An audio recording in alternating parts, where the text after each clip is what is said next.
তিনি কখনো এই তমগুণ তিনি পরিচালনাও করেন না, তিনি সত্যগুণে অধিষ্ঠিত। যেই শিব তমগুণ পরিচালনা করেন তিনি হচ্ছেন ওই সদাশিবের প্রকাশ মাত্র। সদাশিবের বিবিধ প্রকাশ আমরা দেখতে পাই। সদাশিবের প্রকাশ মহাকাল, তারপরে মহাকাল থেকে প্রকাশিত 11 প্রকার রুদ্র, আর 11 প্রকার রুদ্র দ্বারা এই ব্রহ্মাণ্ড পরিচালিত হচ্ছে।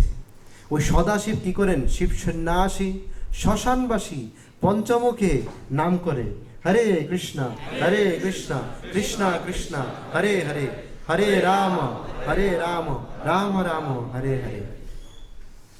তো ওনার কণ্ঠ নীল হলেন কেন? তো শিবজি মহারাজ তিনি বলছেন, তো ভক্তরা বলছেন যে উনি হচ্ছেন ভগবান শ্রী নীলকণ্ঠের ভক্ত। তার ভক্তদের দৃষ্টিভঙ্গিমা দেখুন, এজন্য ওনার কণ্ঠ নীল। যাই হোক, আমরা কোথায় ছিলাম? যে নিত্যানন্দ প্রভুর কৃপা হচ্ছে কি অবাক করার মতো কৃপা, যা আমরা ভেবে পাই না, আমাদের চিন্তার অতীত, ভাবনার অতীত। এমনকি হতবাক হয়ে যান দেবতারা পর্যন্ত। তো যখনই শুনতে পেলেন নিত্যানন্দ প্রভু চৈতন্য মহাপ্রভু জগাই মাধাইকে কৃপা করেছেন, শোরগোল শুরু হয়ে গেল চারদিকে। কিছু কিছু জায়গায় চিৎকার, গোলমাল, আরে কি এরকম পাপিষ্ঠ ব্যক্তিকে নিত্যানন্দ প্রভুর কৃপা! শুধু আমাদের এই ভুলুকে না, স্বর্গলোকে যখনই যমরাজের কাছে যমদূত এই সংবাদ নিয়ে গেলেন যে মহারাজ এই হচ্ছে ভুলুকের গতি। চিত্রগুপ্ত না চিত্তগুপ্ত, কি হবে নামটা আসলে? চিত্রগুপ্ত না? হ্যাঁ, চিত্রগুপ্ত। তো মহারাজ শ্রী ভক্তিবিজয় ভাগবত স্বামী মহারাজ একবার বলছেন যে চিত্রগুপ্ত মানে হচ্ছে কি চিত্রগুপ্ত সাংবাদিকদের মতো। সাংবাদিকরা কি করেন? কোথাও গোপনে দাঁড়িয়ে ক্লিক, হ্যাঁ, ছবি তুলেন। তদ্রূপ ভাবে ওই চিত্রগুপ্ত গোপনে কোথাও আপনি কি করবেন, গোপনে করলেও তিনি দেখবেন। এই ঠাকুর করে কে রে? না আমি কলা খাচ্ছি না, মানে সেই কলা খাচ্ছে। তা আমরা যেখানে গিয়ে কলা খাই না কেন, ওই চিত্রগুপ্ত ঠাকুর থেকে রক্ষা পাওয়ার কোনো সুযোগ নেই। অনেক সময় ওনাকে অনেক আবার চিত্তগুপ্ত বলে। চিত্ত মানে মন বলতে পারি আমরা, যিনি আমাদের মনে লুকিয়ে থাকেন গুপ্ত অবস্থায়। তো যাই হোক, তো চিত্তগুপ্ত বা চিত্রগুপ্তের মাধ্যমে যখন সংবাদ পৌঁছালো যমরাজের কাছে, মহারাজ এই হচ্ছে ভূলোকের গতিবিধি। যমরাজ শুনে অবাক, তাড়াতাড়ি খাতা বের করো। কি যেন ওইটা কি বলে ওটা? তার হ্যাঁ নথি না, আরেকটা কি যেন, না যাই হোক ভুলে গেলাম, মনে নেই। তো যাই হোক, যা যা লিখেছেন। তো যমরাজ দেখে অবাক, তার পাপকর্ম, জগাই মাদের পাপকর্মের ফল বা পাপকর্ম লিখতে লিখতে আর কোনো জায়গায় নেই, এরকম একটা পরিস্থিতি।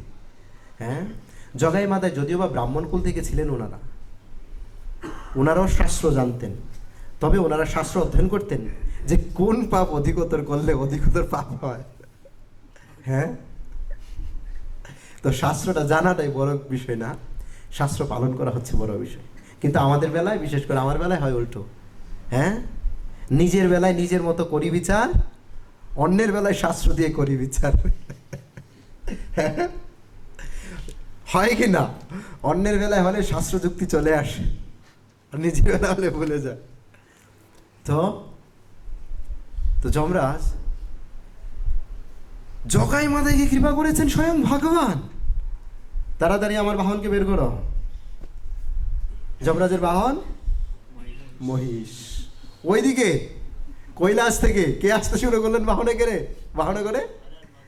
মহাদেব, হর হর মহাদেব। কিসে করে? ষাঁড়ে করে। হ্যাঁ, ওই দিক থেকে ব্রহ্মাজি আসতে শুরু করলেন, প্রত্যেকে, সমস্ত দেবলোক থেকে। কেন? এইরকম পাপিষ্ঠ ব্যক্তিদের যিনি কৃপা করেছেন তিনি কিরকম কৃপালু! আরে ভাবনার অতীত। দেখে আসি কীরকম তাদের অবস্থা বা তাদের পরিবর্তন হয়েছে এরকম। তো মাঝপথে আস্তে আস্তে আস্তে আস্তে যমরাজ, চৈতন্য ভাগবতে আছে খুব সুন্দর। তো মাঝপথে আস্তে আস্তে যমরাজ তিনি অজ্ঞান হয়ে পড়েন। কেন? যমরাজ তিনি ভাবছেন, আরে এইরকম ব্যক্তিকে কি করে ভগবান কৃপা করলেন? হ্যাঁ, যারা কিনা সম্পূর্ণভাবে কৃপা পাওয়ার অযোগ্য, এই কথা ভাবতে ভাবতে তিনি অজ্ঞান হয়ে গেলেন। তো এইদিকে শিবজি আসছেন, অন্যান্য দেব দেবী সবাই, ব্রহ্মাজি সবাই ভাবছেন কি ব্যাপার, এখানে হট্টগোল কেন? মানে রাস্তার মধ্যে, রাস্তায় না আসার পথে তো সবাই, হ্যাঁ আকাশ মার্গে যদিও বা, যানজট কেন, কোনো ট্রাফিক সিগন্যাল মানছে না বাকি এরকম।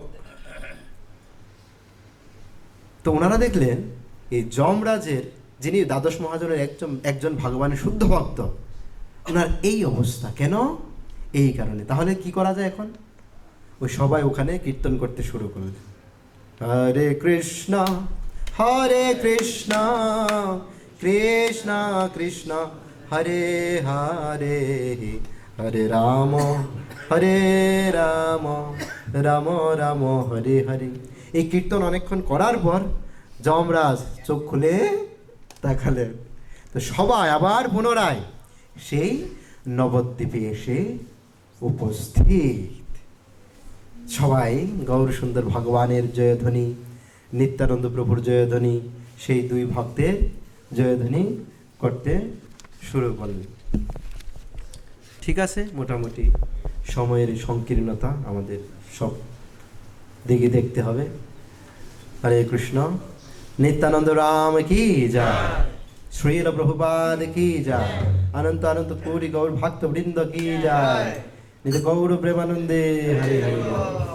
আর আমার কথায় যদি কেউ